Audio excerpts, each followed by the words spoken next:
Ladies and gentlemen, I give you my Cropterus cataracti, shoal bass, the fish of the waterfall.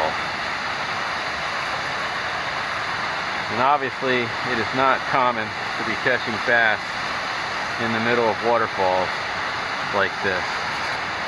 Unless you think that this is a fish that somehow swam up here from somewhere below and is just hanging out below this waterfall because they can't go any farther. There's another drop at least that big behind me in about 100 feet.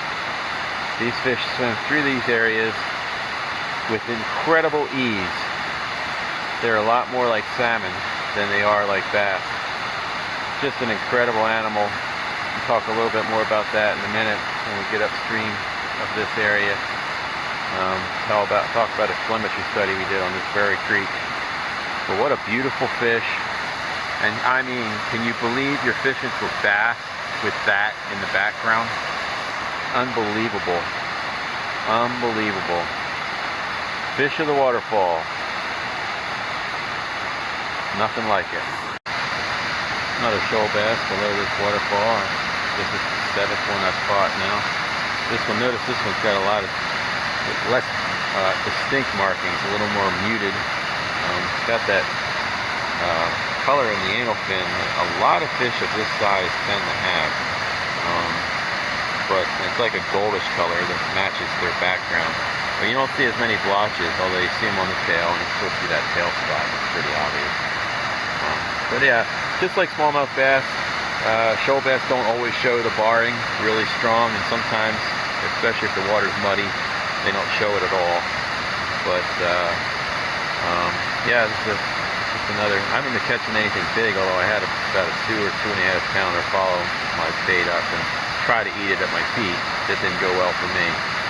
But anyway, they're here, they're biting. This is really late in the year for me to be here, honestly. It's a week before Thanksgiving.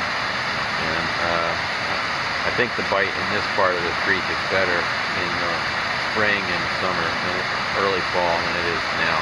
They're starting to move out of here and start setting up in their winter habitats.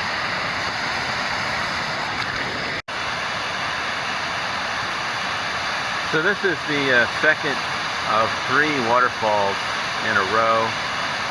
Each of them are, drops of somewhere between 15 and 30 feet. This one's more like the 30-footer. There's another one about that size behind me, about 100 yards downstream of this. And then there's another one, a smaller one, the first one, up above this. Collectively, all these drop the river about 75 feet in less than a half a mile. And really a stunning geologic feature here, because the rest of the river is pretty flat with just some little shoals here and there. But this is one heck of an amazing way to enter the Chattahoochee River, which of course now is a reservoir downstream of here. And so these fish are pretty well isolated from anything else. But as far as the waterfall goes, they get around these things. It's pretty amazing to think that, a 2 or 3 pound bass can manage to find its way around a 30-foot waterfall, but they do. And so I caught today 8 shoal bass below here, along with a couple that I missed. But you know what I didn't catch? I didn't catch a single spotted bass here. And so what is a barrier to spotted bass is not a barrier to shoal bass. And considering spotted bass are the invasive, that's a good thing. And we're seeing the same sort of thing over in the Savannah Basin with Bartram bass and Alabama bass over there. Pure Alabama bass is what was put into the Savannah Basin. I don't know that anyone's figured out if the Bartram bass are making it around the barriers, but they are seeing that waterfalls, anything from, I don't know if they've come up with a number, but 8 to 10 feet is enough to keep Alabama bass out of the upstream reaches. And that seems to be the case here as well. So really cool.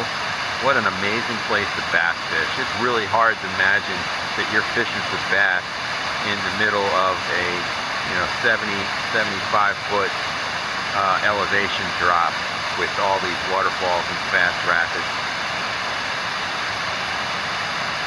What an amazing place.